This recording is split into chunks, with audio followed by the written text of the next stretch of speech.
Bienvenidas y bienvenidos a este nuevo video.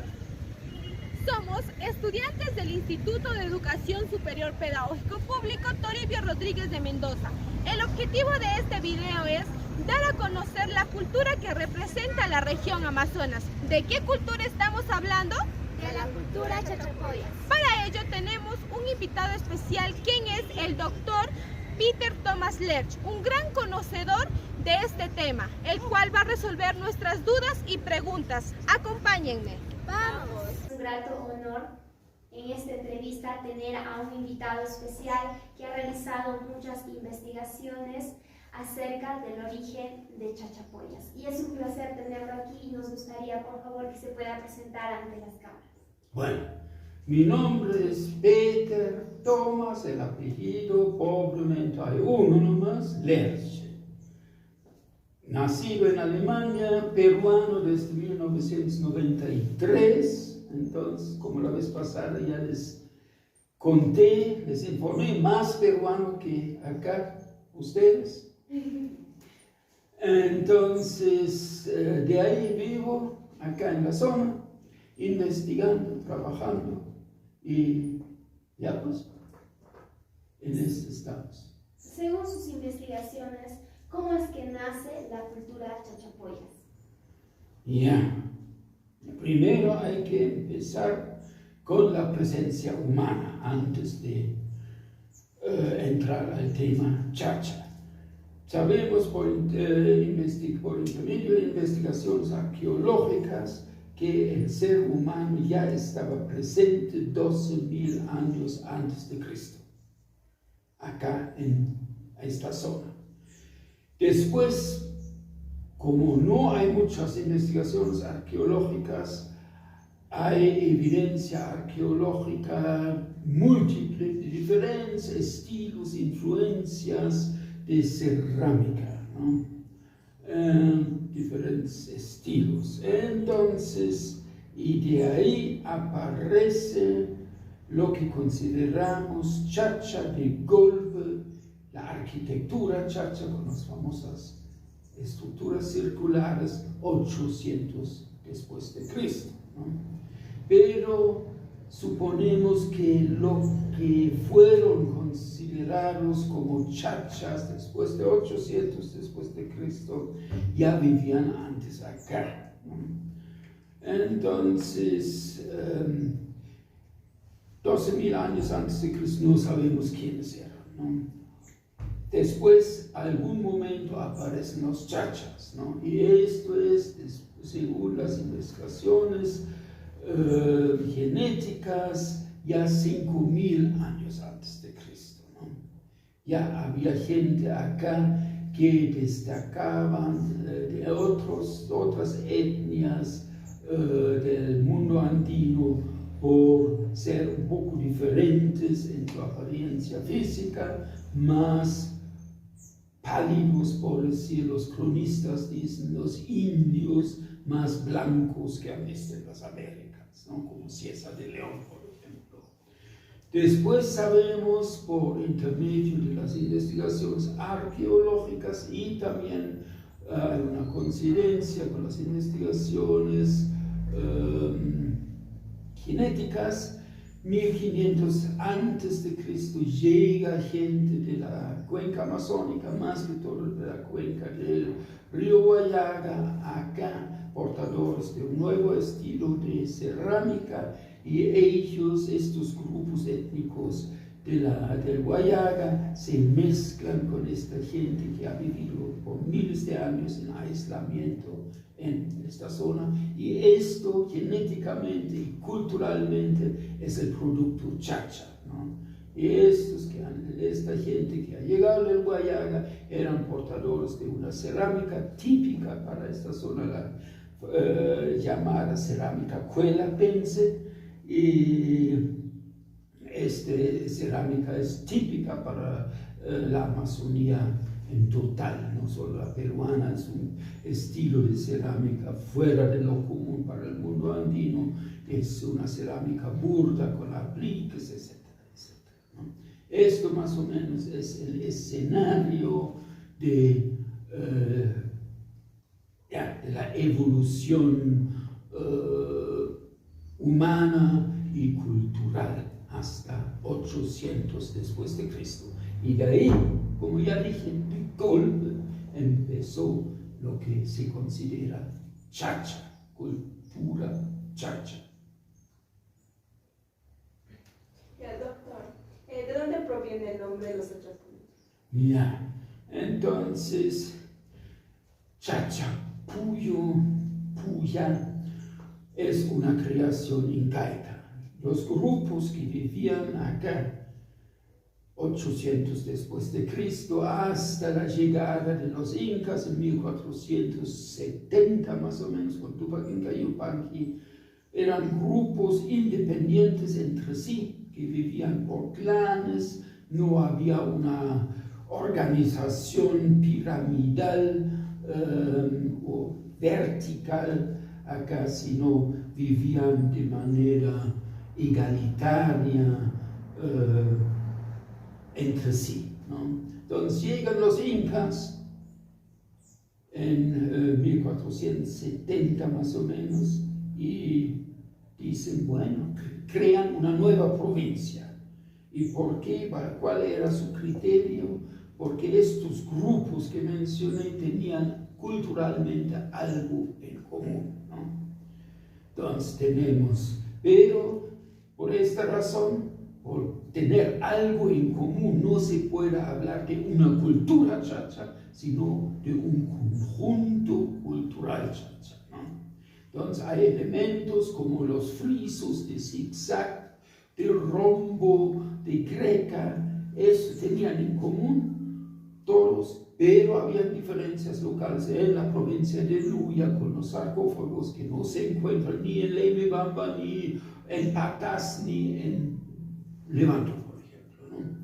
Entonces, cada zona sí tenía algo propio y tenían algo en común. Entonces llegan los incas y dicen, ya, una nueva provincia, llamamos Chachapuya. Así dicen todos los cronistas del siglo XVI, Chachapuya, no Sachapuyo y otra cosa, Chachapuya, ¿no? Y sin la S se refiere, es castellanizada y se refiere a la ciudad de Chachapoyas, a la provincia, al distrito de la provincia, ¿no?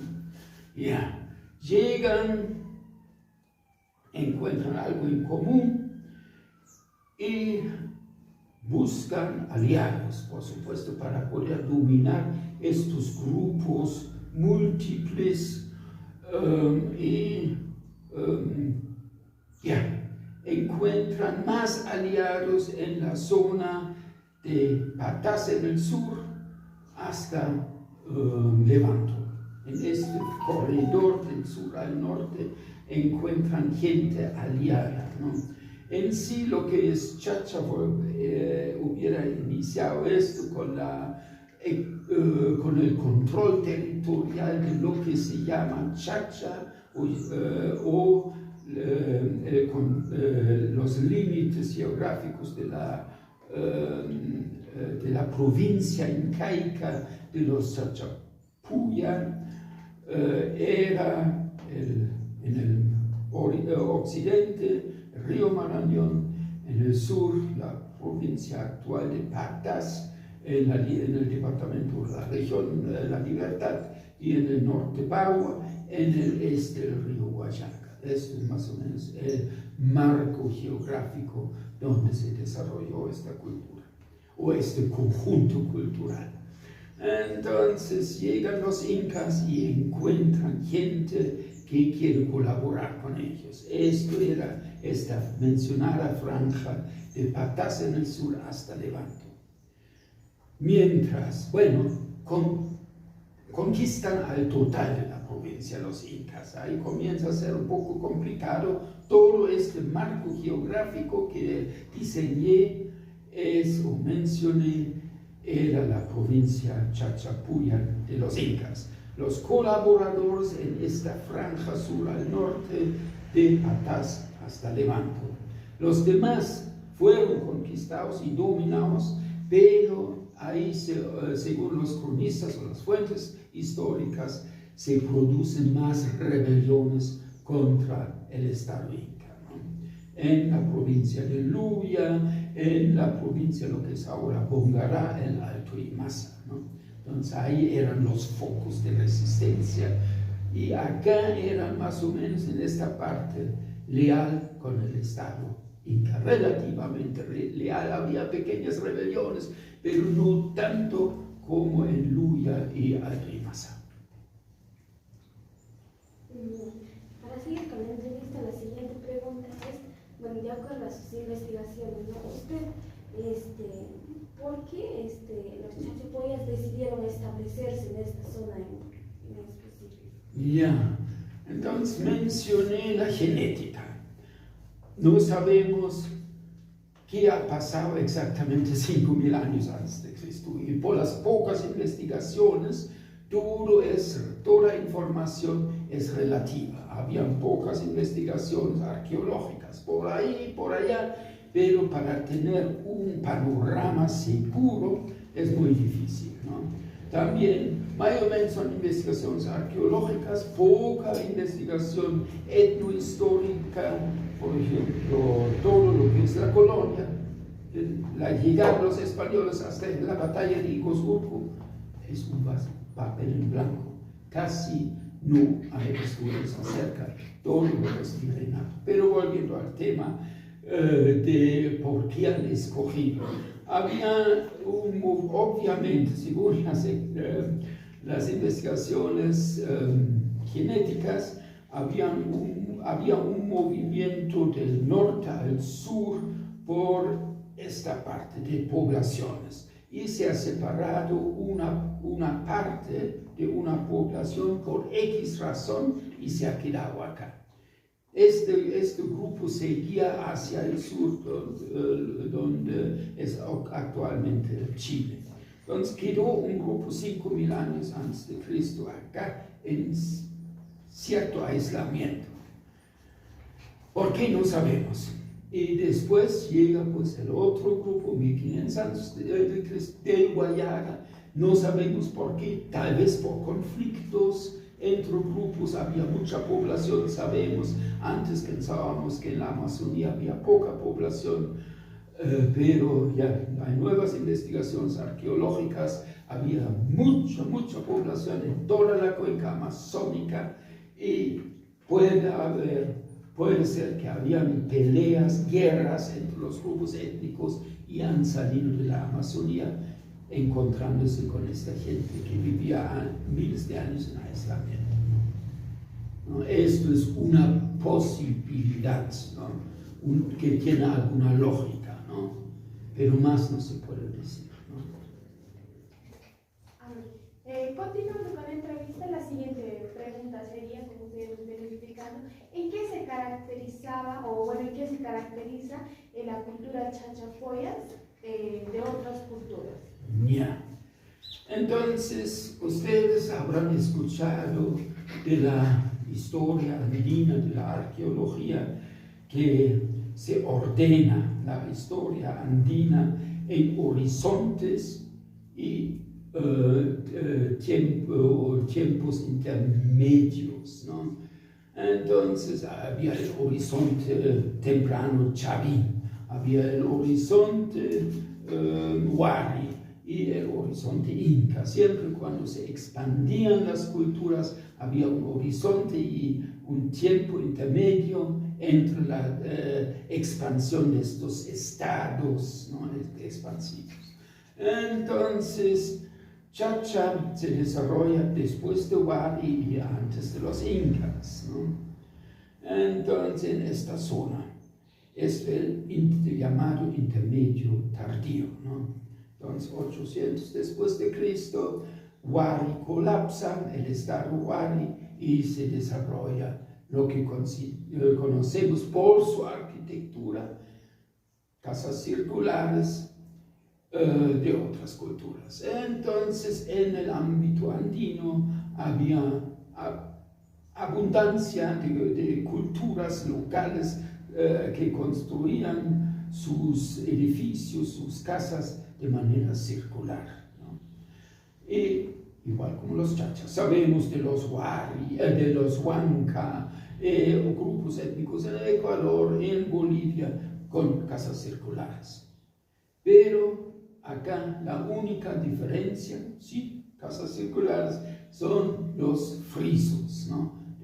Ya mencioné en zigzag, en rombo y en greca, ¿no? Estos tres tipos es la diferencia porque destaca o se diferencia en la cultura, el complejo cultural chacha de otras culturas. ¿Y cuál era el significado de estos símbolos? Ya. Entonces, no sin material gráfico es difícil explicar esto, lo hago de manera superficial porque se necesita ilustraciones para que uno entienda, ¿no? Sabemos que el zigzag se representaba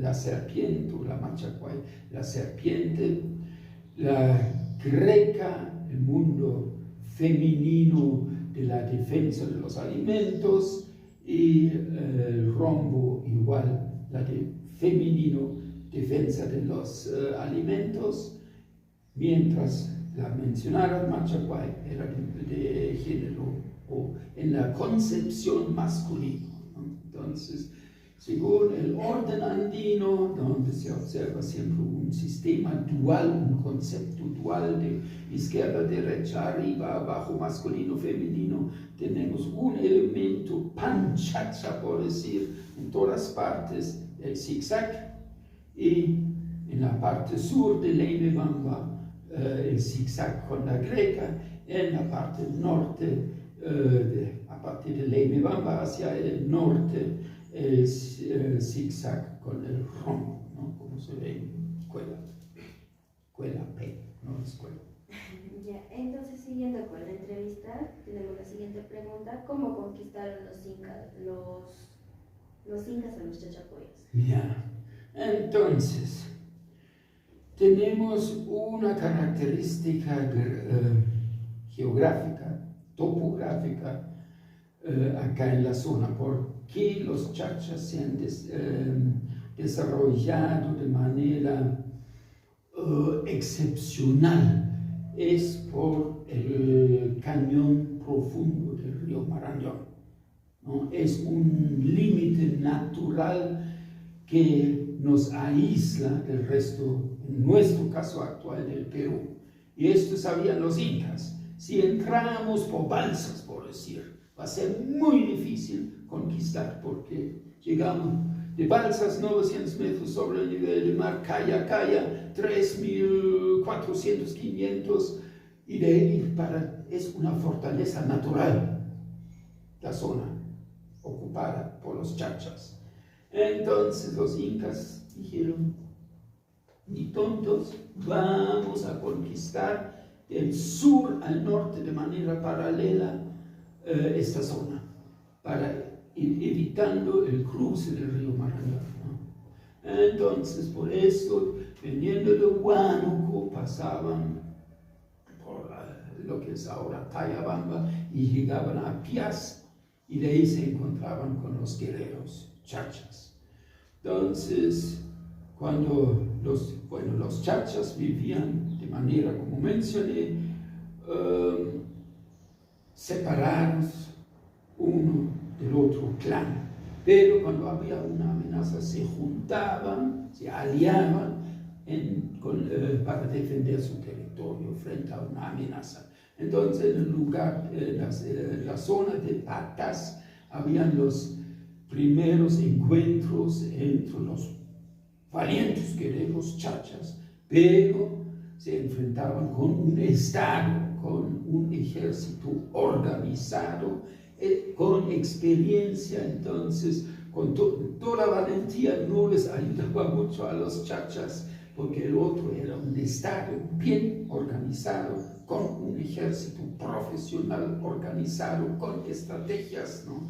Entonces, ahí avanzaban de Patas o Piaz hacia el norte los incas, ¿no? Pasaban por Condomarca, Bambamarca, en la actual actual departamento región de la Libertad, pasaban por Cajamarquilla y llegaban a Raimi Pampa, donde organizaban la fiesta del Inti Raimi, por esto ley de Bamba Raimi Pampa.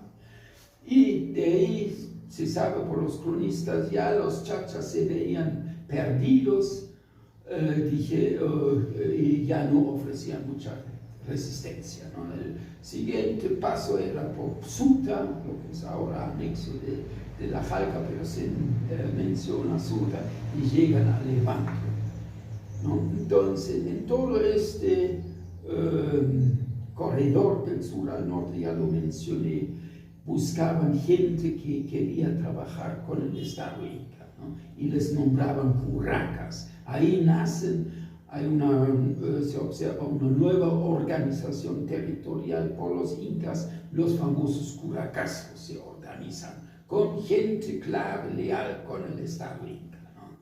Entonces, con privilegios no tenían que servir al Inca, etcétera, diferentes privilegios, así se compra a los aliados, ¿no? Entonces, de ahí había un control permanente en esta franja. Y como ya mencioné, Barteluya, Alto y Masa sí conquistaron, pero ahí habían los núcleos de resistencia, ¿no? Eso sabemos por los cronistas. Entonces, ¿qué hubiera pasado si no se hubiera dado esta conquista? Los incas no hubieran conquistado, hubieran seguido los chachas probablemente, tal vez como había una explosión demográfica, mucha población, porque todo arqueólogo, historiador, todo profesional que ha trabajado en esta zona, opinamos que había más población en época prehispánica que hoy en día. Entonces, había mucha población y pelea por los recursos naturales, ¿no? Entonces, ustedes saben, como son nacidas de acá, que hay pisos ecológicos, ¿no? Tenemos abajo la playa, en Cubamba, la Quichua, altura, etc. Si tengo acceso solo a un piso ecológico, por decir altura, como en Cuela, por ejemplo, ¿no? O en Levanto, 70% es altura, y dependo de un piso ecológico, y no hay un sistema de riego acá, entro periódicamente en problemas. Por ejemplo, llueve demasiado, las semillas se pudren en el suelo. Entonces, pero si tengo acceso a la Quichua, ahí llueve menos, sabemos que en altura llueve más, todavía tengo una salida, con más maíz, o chiclayo, frijol, lo que produce ahí.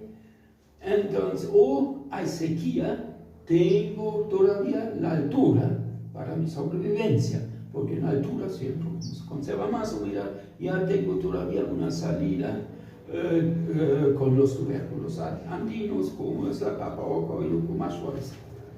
Entonces, una etnia acá necesitaba acceso a diferentes pisos ecológicos por su sobrevivencia. Si tengo desventaja, como en el caso de Levanto, o en Cuela más extremo, Cuela casi no tiene Quichua, depende de un piso ecológico, entonces pueden entrar en problemas a veces, ¿no? Entonces es fundamental este entendimiento de la realidad andina, de la verticalidad andina, del acceso a diferentes pisos ecológicos por la sobrevivencia, ¿no? Entonces, cuando hay mucha población, más población que hoy en día, entran diferentes grupos en problemas.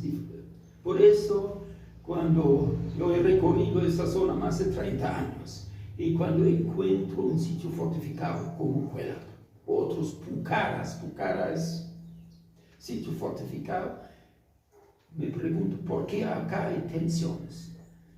Cuando uno anda por estos cerros, es como un libro abierto, solo hay que saber leerlo, ¿no? Se analiza, acá hay una Pucara, un sitio de defensa. ¿Por qué?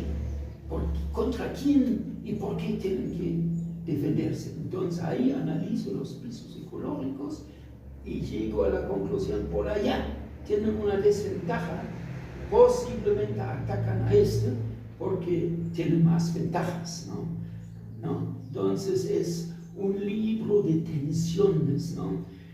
Porque los que no conocen la zona dicen, todos han sido fortificaciones porque se ubican en altura, ¿no? Cocuela o la antigua Jalca, ¿no? Dicen fortificaciones, pero no es así. Muchas, como Yalape, por ejemplo, o Talape en Pisuquia, no son, o hay centenares más, no son fortificaciones, pero están ubicadas en altura, ¿no? Y la altura,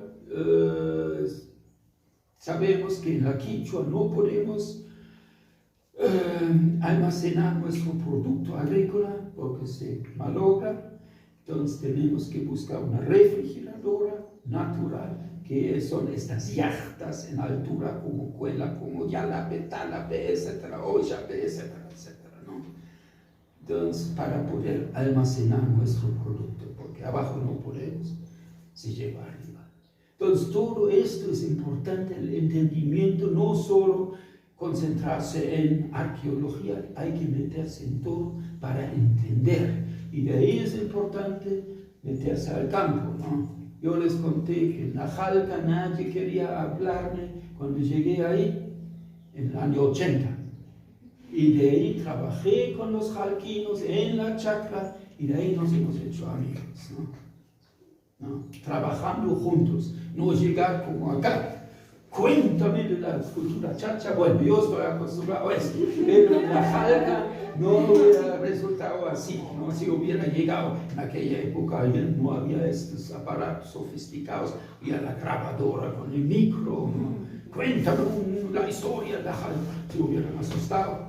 Entonces, trabajando con ellos, pues aprendí la tipina, sacando la mazorca, sacando papas, etc. Era más natural el contacto, conversando, ¿no? Esto era mi forma de entrar en amistad con la gente en la Jalca, ¿no? Según su perspectiva, ¿cuál es el aporte de nuestra cultura chachapoyas para formar nuestra identidad cultural como país? Y la identidad cultural es de muchísima importancia y lastimosamente en nuestro Perú no se enseñan de manera suficiente lo propio, ¿no? Empezando andando en la calle en Chachapoyas preguntando a los transeúntes qué significa chacha, ¿no? Han vivido, los chachapoyas han vivido en Cuela, con eso se acaba. Entonces, de muchísima importancia es la investigación y la información acerca de lo propio. Más que todo para ustedes, futuras profesoras, es importante saber cuáles son nuestras raíces acá, genéticamente, arqueológicamente, medio ambiente, ahí entra agricultura también. Todo esto, el conocimiento y transmitir este conocimiento a los alumnos, ¿no? De muchísima importancia, porque yo me acuerdo en mis décadas acá, estando en la costa y encontrándome con chachapoyanos o sabiendo de chachapoyanos, hasta chachapoyanos que han estudiado en la costa me dijeron, yo nunca he admitido que soy de Chacha, porque me van a tratar de cholo, de serrano, de charrapa, por el nombre de Amazonas, etc., ¿no? Entonces, el cajamarquino no es así, hay más identidad, dice, yo soy. Y acá, no sé, hoy en día tal vez ha cambiado, yo estoy hablando de hace 20, 30 años atrás, ¿no?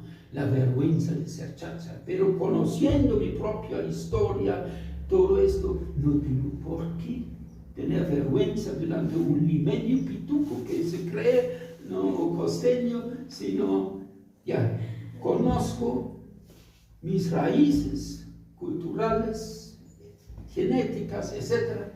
Y con fuerza me presento delante de cualquier idiota de afuera que se cree, ¿no? No.